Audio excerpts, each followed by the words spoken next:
宣案关键时刻，日本的高市早苗获得了全盘的大胜利之后，日本的支持者是欢天喜地，非常开心。结果今天下午的时候，高市早苗也出来开了记者会，你看到他是怎么样说？他说将会让自由且开放的印太配合时代更加的进化，而且它里面有提到，我要跟我的盟国来进行非常多的合作。他说是以日美同盟为核心，加强韩国、菲律宾、澳洲等国的合作关系。这个合作关系是什么？你仔细看，它其实就是要包围中国，他要把这些盟友全部都串起来。而他的想法其实跟川普其实是一模一样的。你看到川普最近的动作，就知道他在想什么。川普是根本赤裸裸的，直接是公然的介选下去。你看到哦，包括在洪都拉斯的时候，他已经跟大家讲，我就是要支持我特定的候选人，我就是要去挺他。最后这个人成功的去当选了。你看到在阿根廷上面，他也把手直接伸了进去，甚至在这一次日本高市早苗的众议院改选当中，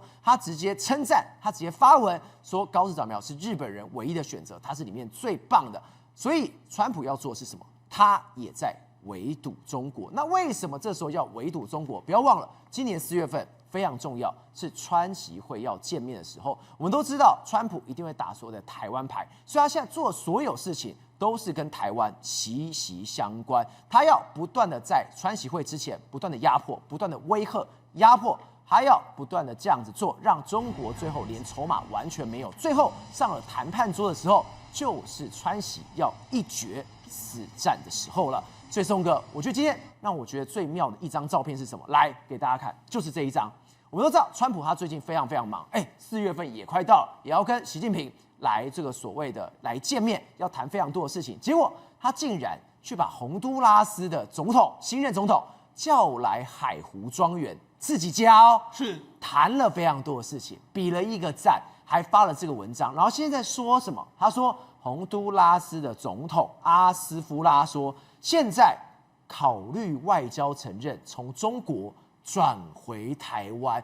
我吓死了！没错，实际上川普最近的一系列的作为都是为什么？为4月跟习近平两个王见王要做准备。好，做准备来说的话，我当然第一个我要累积更多的筹码。所以他今天他发了这个出手球，说他在这个海湖庄园里面见了这个阿斯夫拉，两个人多开心。那阿斯夫拉到这个地方去见他，然后两个人在海湖庄园里面见面。好，那因为阿斯夫拉呢，我们知道事实上在选前的时候，在洪都拉斯大选之前，他就直接说，你们洪都拉斯最好就直接盖给阿斯夫拉，对，他是我唯一支持的，其他人都不是，所以他等于是公开挺赌在这个阿斯夫拉上面。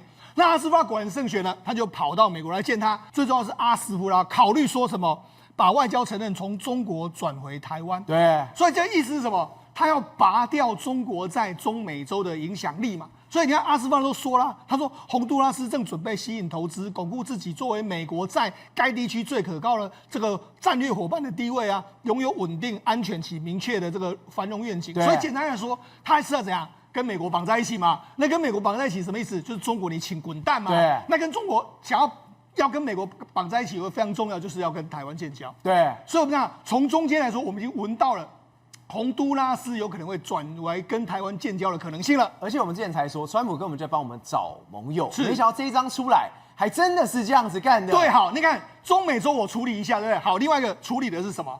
高市早苗啊，高市早苗大胜嘛，316席，他就自己过了2/3的这个胜选。那我们不要忘记哦，我们前几天不是在讲吗？川普直接在出手这边挺赌，他说你是最棒的，你是最好的，你聪明又睿智，对你又爱国。然后3月19号，我期待跟你在美国白宫见面。哇，这样给他公开的挺赌，他说我作为美国总统，我就替你背书就对了。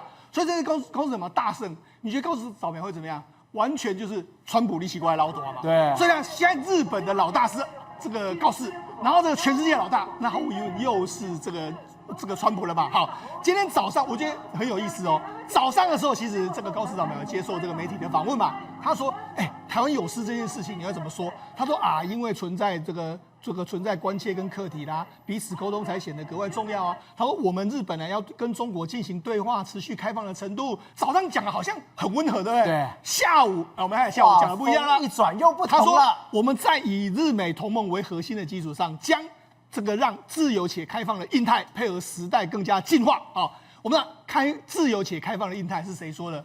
安倍嘛，它要增加进化，那就是安倍的路线要更强化。安倍的路线跟这个中国是不是最讨厌？对，他要强化路线。另外一个将以美日同盟为核心，加强跟韩国、菲律宾还有澳洲等国家的合作关系。那你看哦，韩国、菲律宾、澳洲都要为什么？为中嘛。对，所以就是为了中国啊。所以我就讲，现在高市早苗，当然他表面上还是要讲一些客气话，但是事实上他做的事情绝对会让中国非常非常不开心。好。那我就讲，川普累积了非常多筹码准备。那今天包括说传言中要对台湾军售嘛，这都是他4月要见这个习近平之间的筹码，可以用来跟你交换。那习近平有没有准备筹码？有，他做了一个动作，什么动作？今天不是这个黎智英被宣判吗？对，被宣判了这个刑期20年，20年。那你看他已经78岁，你再关他20年，这跟死刑没两样。对，《华尔街日报》就讲得非常清楚，他是用《华尔街日报》的社论哦，他说黎智英被判死刑了，好，因为这位78岁的这个出版商已经被单独囚禁5年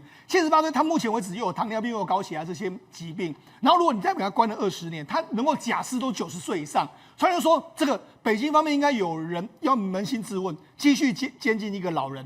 持续招致负面舆论还有谴责，真的符合中国的利益吗？不过我跟他讲，这就是习近平要的。为什么？因为他知道你们想要我放黎智英 ，OK， 你拿条件来跟我换。尤其川普有表态过要放黎智英啊这件事情啊，所以我才说双方都在为接下来的4月见面累积更多筹码，可以来跟对方互换筹码的一个状况。今天《金融时报》独家，中国警告称，美国对台军售可能威胁川普4月访中。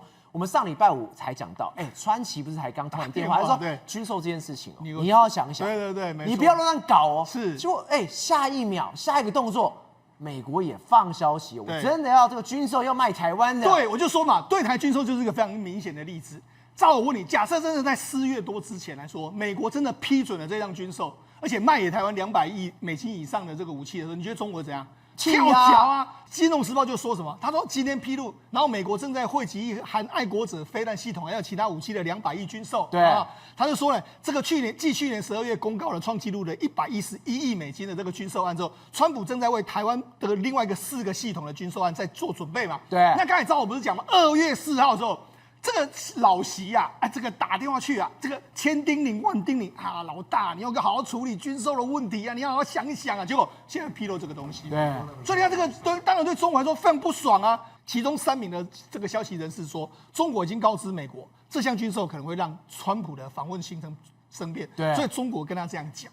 然后呢？但是美方说什么？部分的美方认为中国只是在虚张，嘿惊啦，这也太糗了吧！中国驻美大使已经讲了，习近平电话他也讲了，结果你军售完之后，再威胁你一次，对，结果美方说什么？假的啦，虚啦，张声势，公共他还是会见啊。他说不会真的取消川普来访了，不会啦。但是最后你7年9你能怎么样？你还是让川普去访问的，对，不止让川普访问之后，我川普回来之后，我还卖给台湾，对，就是他全面都输。好，那我就讲这一次卖的东西来说，我觉得很多东西值得台湾来注意一下。第一个有4种武器，这里面来说有爱国者飞弹，爱国者飞弹当然是对我们的防空非常有帮助。另外一个就是这个地对空的这个飞弹系统，先进飞弹系统，这个 NASAMS， 这个台湾也需要，所以这2个东西都是台湾最重要的东西。好，另外他还卖一个叫做 IBCS 的系统，那 IBCS 的系统是什么呢？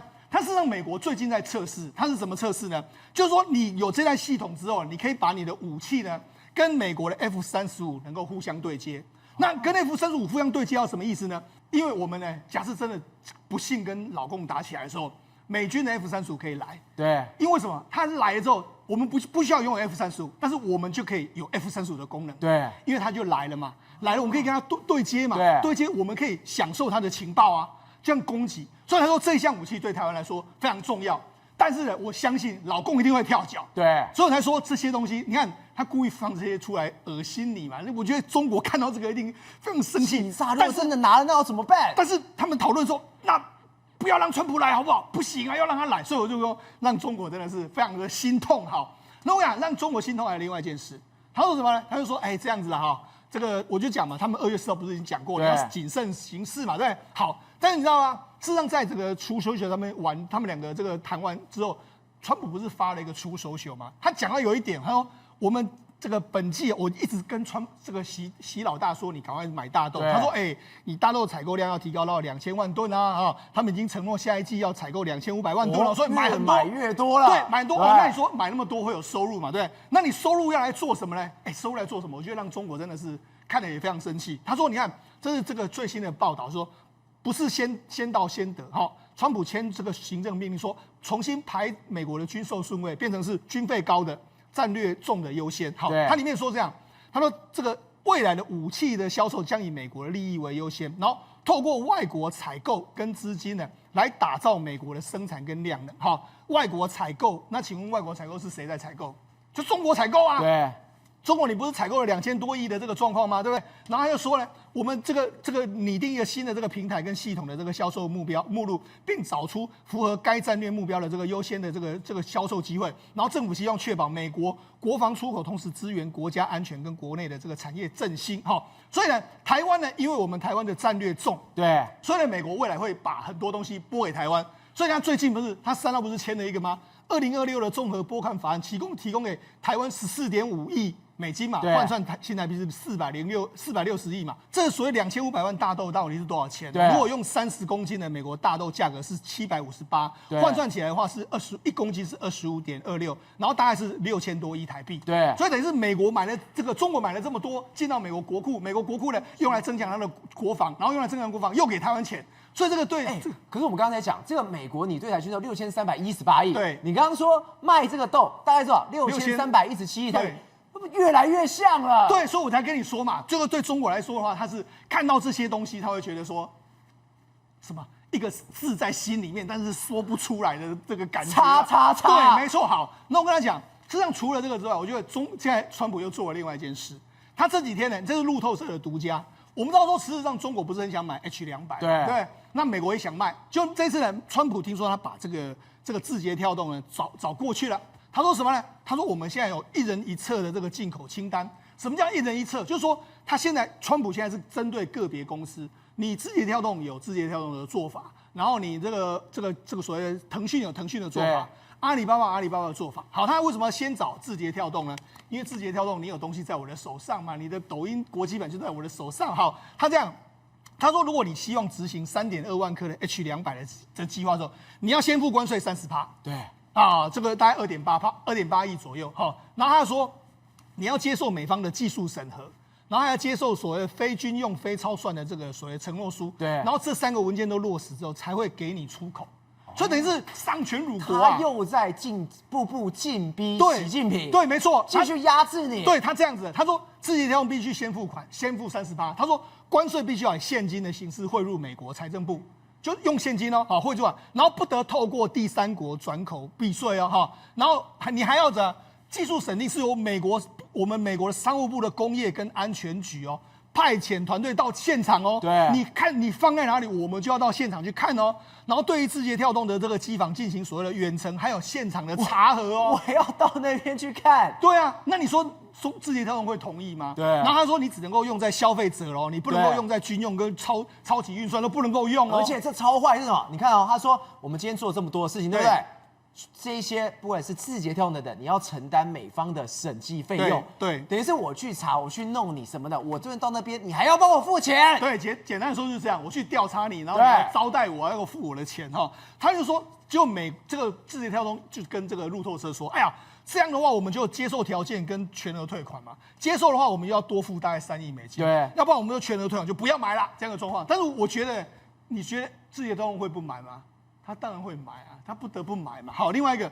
我讲大部分的你还是要买这个东西，那你说没有啊？你看中国就不买啊，中移动就不买啊。你看中移动1.5亿人民币的这个路政策的这个政府的目标，仅用采用华为的升腾910C 啊，太有骨气了。人家都用这个啊。你看他说这个中移动他在标书里面说拒绝进口，对，那拒绝进口了，然后就说我们要采用升腾910C 这样的状况。他就说你看我们这个升腾910C 呢，可以提供什么？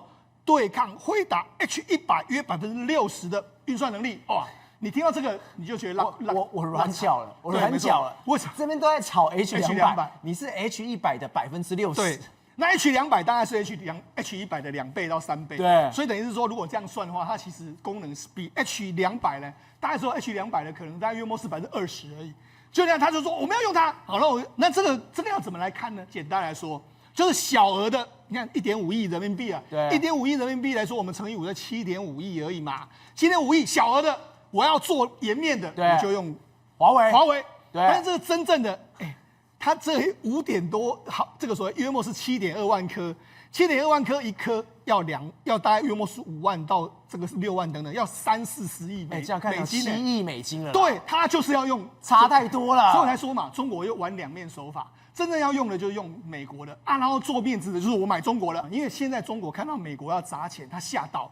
你看今年不是我们华尔街日报报道吗？微软、Meta、亚马逊跟 Alphabet， 他们4家公司都已经公布今年要投资多少。照你知道吗？一共要投资多少？6700亿美金，哇塞，天文数字啊！这6700亿美金是什么意思呢？我们国家全民的 GDP 才8000多亿，他们4家公司就投了6700亿，那占美国的 GDP 比重是2.1。然后这是什么？美国历史上有非常多次的大计划，包括说阿波罗的登月计划啦，美国洲际公路的系统啦，美国铁路啦，然后包括路易斯安那州的购地案等等。你看这个资本支出是空前绝后，当然只有比这个路易斯安那州的这个购地案稍微低一点点。你看第二高，比什么太空计划啦、公路系统、美国铁路对还要来得高。对，所以你知道，然后事实上美国这次是砸下所有的重本跟你拼 AI， 那你中国要拼，那中国要拼怎样？你要不要买 H200？当然要买嘛，哈。所以我跟你讲，事实上现在我们可以看到美国累积了非常多筹码。好，那中方有没有累积筹码？而且世宏哥，我们刚刚提到一个最关键的事情，今天如果晶片它花这么多钱，不要忘了，我们前面还有讲到什么？要收税金，对，等于是中国给我税金，然后我税金怎么样？我再去把我的 AI 变得更加强大，没错，中国又被削一笔了。对，所以我就说嘛，中国目前为止来说，它就只能够面临比较挨打的局面。哈，好，那我跟大家讲，事实上现在中国没有累积相关的这个所谓的筹码，当然有，就是黎智英嘛。我相信，因为川普其实一直在帮黎智英选举，他包括说他都说我当面跟这个所谓习近平有讲过这件事情，对不对？然后甚至在这一次的这个彭博社有报道，黎智英的判决书里面有讲到200次的这个川普，所以显见他们其实黎智英的确跟美方的关系相当密切。好，那相当密切的时候，那怎么办呢？因为他现在被判了20年的这个徒刑，而且他们就说不能够减刑嘛。那不能够减刑，如果假设他按照这个相关的法令，他要在90多岁才能够假释。对，那90多岁搞不好他人就不在了啊。所以目前为止来说啊，就是要赶快把他救出来。而且他现在有什么心悸、高血压，还有糖尿病这些病来说，其实都随时有可能会过世。所以对这个川普来讲，他也在时间上面。对，所以我就说川普真的是这样。你看，他就说黎智英年纪大了哈，状况不佳哈。川普就在白宫告诉记者说，所以我曾向中方提出请求，接下来就看会如何发展。对，所以我跟你讲这件事情来说的话，对川普来说，他觉得他要救黎智英出来。所以来说，现在双方都在累积筹码，到时候搞不好。我就拿黎智英来跟你换一个东西嘛，搞不好你就说H200的税金不收啊，对不对？就这样嘛哈。所以跟你说，这就是一个2个国家的老大要见面之前，我先把武器都铺排好，就是要跟你见面，一定要亮出武器来打你嘛。看是冲锋枪还是乌兹冲锋枪还是扁钻，什么都要准备好嘛。真的，大家要互相捅来捅去。所以说，接下来他们2个国家，中国跟美国都会做出非常多可能要激起对方生气。或是试探对方的底线，因为到4月见面的时候，我才有筹码可以跟你交换。体文老师，我们刚刚讲，美国是不断的在这个所谓的川习会之前不断施压，结果今天有个新闻出来，很有意思。你看到这是美国国务次卿迪南诺，他怎么说？他说，在这个国际核协议一到期之后，他竟然说了，今天我可以揭露了，美国政府已知中国进行了核试爆，一大堆。结果在2020年6月22日进行一次产生当量的测试，这时候丢这讯息出来要干什么啊？这个就是美国官方第一次终于出来证实川普所说的话是正确的。对，这什么意思呢？记不记得在去年的时候，川普在跟习近平要在釜山会面的时候，对，川普宣布了2个很重要的事情，一个是让南韩能够制造所谓的核动力的潜艇，对不对？对。另外一个是什么？美国要重新启动核子试爆。这时候全世界全部都慌了啊。后来川普不是回国吗？接受媒体访问的时候，他就说：“我告诉你，中国、俄罗斯都在偷偷进行核子试爆。”这一个国务院的次卿，对，就是 Rubio 底下的人，专门在管有关于军备管控的这一位迪南诺，他今天终于讲出来了，而且讲出来的数据非常准确。2020年就是 COVID-19 那一年，对6月22号在新疆进行着核子试爆啊。那为什么呢？美国侦测到了嘛。这个迪南诺还说什么？他今天偷偷在报的时候，中国还想干嘛？毁尸灭迹的。是啊，问题是人家很准确的把抓到了日期都讲出来了，而且可能不是这有一次而已哦，可能后面还会陆陆续续爆出很多东西。这也难怪为什么川普一定要恢复核子试爆啊。那这再加上把一些故事串起来，大家很清楚啊。张幼霞为什么被抓？在《华尔街日报》曾经传说他是把核武相关的东西给美国，是不是？美国进行这个中国进行核子试爆的时候，美国派谢敏去问张幼霞，你们在搞什么？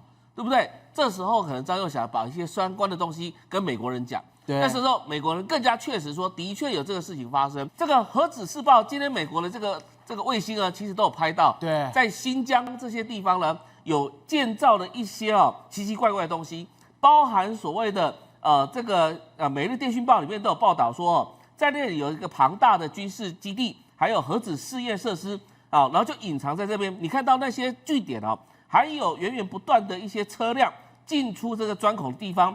除了钻孔地方呢之外呢，还有很多引爆核装置的水平隧道也都被找到了。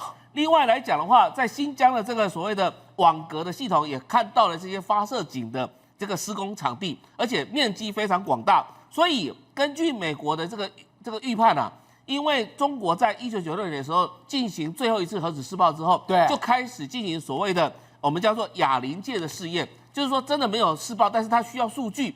而现在来讲的话，从2020年，假设如果中国重启这种核试爆，那美国是不是也要跟上？那如果美国要跟上的话，是不是进行核子试爆，中国会不会跟上？也跟上了嘛。对，所以双方都在进行什么类似军备竞赛的事情。你有没有发现到？不管美国、日本、韩国、台湾、菲律宾，很多国家都开始配合美国在进行所谓的军备竞赛，对，增加国防预算。那中国要不要跟上？要啊，一定要跟上。他不跟上的话，对他大国不跟上的话，是不是被丢脸？对不对？那问题是他跟上的时候，经济状况不好的时候会怎么样？重走这个前苏联的覆辙，也就是说，前苏联就这样子被拖垮的。他在慢慢拖垮他。对，所以现在美国不管在经济，你看在晶片方面的研发，还有在什么军备竞赛这一环节，不是传统武器而已，包含现在连核子武器都出来了。对，那中国要不要也要跟上？那跟上的话，那就完蛋了，就掉入所谓的川普的陷阱了。那掉入川普陷阱的话，美国有那个能力可以往前冲，中国有没有能力可以往前冲？拭目以待。宇轩，我们刚刚讲，现在美国在谈判中真的是太狠。为什么说太狠？我今天看到一张照片，我头皮发麻。我们都知道伊朗最近在干什么事情？伊朗跟美国不是在阿曼要会谈吗？然后可以好好的谈。你看哦，中东问题特使威特科夫也到，刚刚好。但你看到这个人，穿军装的这个人，美国中央司令部司令布拉德库珀，哪有人谈判把我的将军站在旁边？等于是一言不合就冰斗了吗？我们讲谈判是一个很文明的运动哦。通常谈判呢，就是大家用言语解决纷争，有商有量。但是呢，你如果拿着一支枪抵在人家头上，说这个叫谈判，这是威胁啊！川普说这就是我的谈判。来，为什么？因为今天这个布拉德库珀他什么事也不用做，他坐正在这边，把就紧紧让兄弟，我就看着阿曼外长，他心里想的是什么？你以为他看到的是穿着西装笔挺的一个男子，但他看到的是航空母舰，他看到的是 F-35，他看到的是 F-18，看的是大炮跟飞弹。他心里想着：你这是我怎么谈得下去嘛？我敢 say no 吗？比如说库什纳跟他提出要求说：请你把这个相关的这个核能哦，因为我知道你们研发到大概浓度60%了嘛，能不能保证撤出？然后他刚要说 no 的时候，然后发现他眼睛在盯着他，枪都上膛了。一个他马上好，继续谈，这就是在那边。因为今天为什么布拉德库珀会在中央司令部的这个司令会在这？理由很简单嘛，整个林肯号的航母群已经摆在阿拉伯的外海，对，而且你不要以为说只有航母群而已，它还有驱逐舰，它还有潜艇，整个波斯湾都已经密密麻麻的兵临城下了。对，后来库许纳就跟着他一起的回到了这个林肯号，然后这是林肯号的整个我们讲的战情指挥室哈，所以你看很多人很多将军，但最可怕的其实这个荧幕，我跟你讲故意的啦，是故意的啦，你一定要来，我们往前推，看到这个荧幕。这一幕里面大有玄机的。对，因为我跟你讲你如果看不清楚没关系，现在 AI 很聪明，你丢过去说 Gemini、ChatGPT 这起虾米来，他会跟你讲有21驱逐舰第9我们讲的舰载航空联队，还有第3航空母舰打击群，以及呢飞弹驱逐舰法兰克鲁恩恩斯号，还有呢麦克墨菲号，还有什么黑骑士的图腾也在这边。黑骑士部队，对，黑骑士中这是最可怕的、最凶的。来，什么是黑骑士？来，美国海军陆战队，这是第314的攻击中队，你的俗称 AKA 又叫做黑骑士中队。过去你想想看，也门人提到他闻风丧胆，因为他总是代表美国发动第1击，对，也就是首度打击那个对象，因为快、很准，24小时之内我就让你毁天灭地。来，那时候呢，青年运动还记不记得？现在很少提到他了。武器储存的设施就放在那边，等于是他们的军火库。结果他 F-35C 舰载机逆中战机24小时内72000磅直接炸到你从地表消失。他们都专门用舰载机。不是用新型的，是最新的舰载机。包括你看最近1957年的时候，他们收了什么 F-4D 叫天光，后来呢开始正式启用。然后呢，为什么我们要介绍这个中队？因为他曾经来过中华民国，对，他来到我们的台湾的屏东。那时候打的是谁呢？打共匪，真的，他们那时候跑去打中国，所以他们是曾经协防过台湾，而且呢对于共产党进行作战。而2020年之后呢，他们原本的 F-18很多都换成 F-35C， 这是叫快速弹射的 F-35舰载机。然后包括所谓的海军陆战队呢，第5世代的这种战机呢，全部都给他使用。对，那你知道他有名到什么程度吗？我跟你讲你现在看到的是他实操的画面，对不对？当时电影 IT4 有没有记得威尔史密斯那个时候的 IT4 呢，就有把这个场景呢布置在里面。那个时候就是演那种外星人要攻打地球嘛，对。所以你看那时候突然往外看，外星人来了，然后就威尔史密斯就过来，在里面底下的呢，这个就是你看到的，这就是所谓的黑骑士中队所以你看黑骑士厉害在哪里，你知道吗？对。电影是不是一直炸？然后你会发现一件事情，没有半台飞机被炸到，因为那个飞机是真的。因为以当时的技术，没有3D 电脑动画，那真的实拍的飞机啊，他总不可能去弄吧？所以你看，当时这个我们讲黑骑士中队就已经呢遥遥的我们讲刻在美国人心目中。而且宇轩，我觉得里面最可怕的事情是什么？这边都已经 stand by 好，对不对？最可怕是五角大厦竟然泄露的消息，我根本觉得他故意泄露。对。还有什么？还有这个斩首策略，这个林肯号的这个所谓的舰载机联队已经收到了目标清单，我要去杀谁？我要去杀谁？结果现在，哈米尼消失的无影无踪，他也收到了吗？因为他怕暗示你听不懂嘛，你暗示听不懂，我就明示啊。第一个，我会把你呢革命卫队的指挥官通通全部给炸烂掉。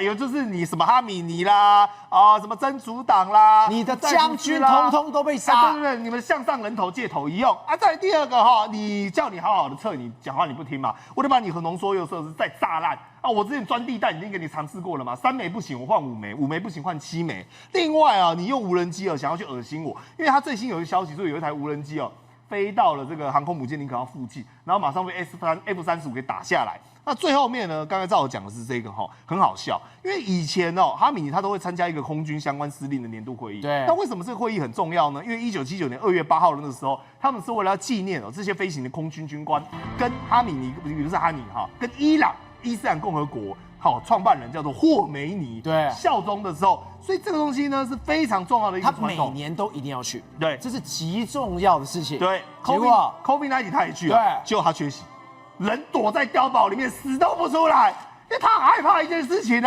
我若出席美国谈一谈，发现我在那边会不会把我拘掉？说不用谈了，我们处理完了谢谢。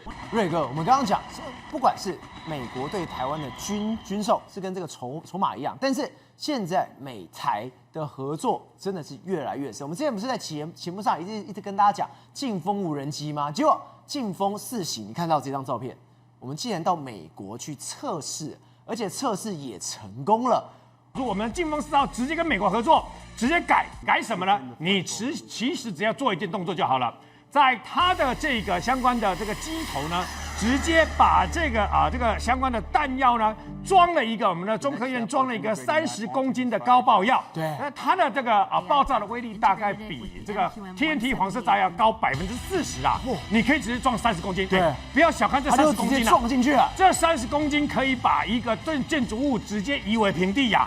千万不要小看这个，等于说30公斤的爆裂物，然后再把它抗这个电子干扰。因为中共一定会有电子干扰嘛，对，所以我们的劲风4号必须抗2种以上的电子干扰，当中共用2种的这个电子干扰的时候，我们可以跳到第3种去，对，所以让它没办法干扰。好，它有什么好处呢？因为呢，你看起来不大，对不对？对，看起来不大，但是它可以飞到天空1万公尺的高空，然后它的巡航距离多达长达1000公里，1000公里那可以飞到上海嘞，没有错。然后呢，它的这一款的这个靶机啊，通常可以模拟作为次音速的相关的飞弹。各位不要小看次音速，误以为说一定要超高音速，一定要2倍的、2、3倍的这个雄3飞弹这样，你错了。雄2飞弹就次音速，还有全世界最有名、美国最有名卖给了日本400枚的战斧巡弋飞弹也是次音速。但是它有个特征，就是次音速，但是贴海飞行，所以等到已经接近你的目标，你根本就来不及给它吹飞掉哦。所以你不要小看次音速。那么它的0.67的次音速呢，在天空上高空直接冲下来俯冲的那一刹那，可以到了超音速，也就是超过音速。对，所以它可以我们可以大量使用这样的一个劲风4型的这个无人机啊，你知道吗？所以呢，日本有全世界第2多的147架的 F-35A 跟 F-35B， 对每一架 F-35都是一个平台，它事实上就是一个平台。然后这个平台呢，可以指挥未来可以指挥无人机之外呢，还可以跟我们的 F-66架全新的 F-16V 直接连线。哇，这是洛马新技术，没错，等于是什么？这个夹舱等于是它可以马上资料share出去。对。这么厉害！事实上呢，包括日本，其实告诉大家一个也不算秘密的秘密啦。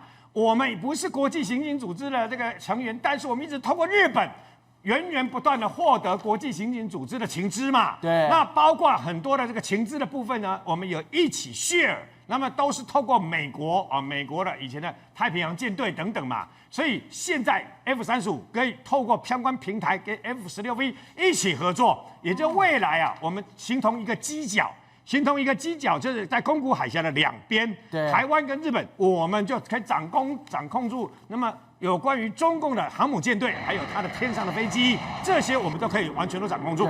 那么除此之外呢，事实上呢，这几天因为之前有人说海鲲号浮潜就给钱，对不对？各位公布影带以后，里面有一段呢，特别告诉你，它直接发射右标的这个画面。这个右标就意外告诉我们一件事，是什么？这个右标是我们本来那么我们一定要有右标，就像飞机有热焰弹一样，飞弹来了以后有热焰弹，飞机会这个飞弹就去追热焰弹的嘛。有右标的情况之下，对方的鱼雷就会来追右标。右标在什么地方？就叫潜艇的中后段。对，总共各12个发射口。对，就是从我们的这个一艘潜艇有24个这个右标可是我们台湾自己本身不会做，对，那怎么办呢？当时通过管道向已经做了几十艘潜艇的那个土耳其柴油潜艇，那么土耳其它非常厉害，对，而且有人牵线的情况之下呢，我们的官员我们的中将官员直接进到土耳其的国防部，对，不得了为什么？我们跟他没邦交进到国防部，然后呢 ，OK。谈妥了以后，24枚的相关的，不是这个24枚啦。为什么？我们要做8艘嘛，所以我们会买到上百枚以上、100-200枚以上的这个右标嘛，他们愿意做这个生意。对。然后呢，还有就是这个土耳其包括总统也愿意批这个输出许可，但有个条件，不能让中共知道。对。所以怎么办呢？我不能直接卖给你台船，因为卖给你台船，中共可能就会嗅举到了嘛。所以呢，在土耳其成立一家子公司第3地的公司，然后呢，经过这家公司再辗转卖给台船。那么本来以为神不知鬼不觉，就没想到他们的总统呢，应该要把这个输出许可给我们的时候，对，然后我们去问，怎么都没有呢？去问了以后才发现一件事，本来就要拿出来了，结果在最后一刻踩了刹车。对，为什么？廖北亚去了。要不要去了呢？那么中共突然间，北京中共就通知他不是通知土耳其驻北京大使他是通知土耳其的外交部长直接到北京来，对，有重大事情跟你商量，不讲是什么事，到了以后直接东西丢出来，你们的右标是不是要卖给台湾？对，你卖的话，你的后坐力你要经得起哦。所以后来他的外交部长赶快回来以后说，这不能卖，卖了以后可能不知道会怎么样。所以后来我们没有这个右标怎么办呢？我们就透过中科院做发射系统，透过美国成功买到了这个右标，变成台美合作所以现在才有这个右标了。啊。还有跟大家爆一个料，那么有人这边讲说啊，我们的这个等于说海鲲号有什么用？既然说我们海鲲号，我们这个我们的台湾海峡才100多公里啦，我们的海鲲号是这个人家的这个火把，立马帮忙。台湾海峡100多公里，但是海底下只有60公尺，包括中共的那个潜艇都不敢在这个地方游来游去。我们的海鲲号会放在台湾深海、台湾海沟，就是在高雄左营跟屏东的外海的台湾海沟这边，直接在那边 stand by， 还有东部的太平洋这边直接 stand by， 就可以端掉中国的一艘军舰。宏观取材，厘清真相，犀利精准，深入剖析，时刻掌握关键，新闻时事不漏接。老时段，新气象，我是钟耀和，关键时刻2.0，全新出击。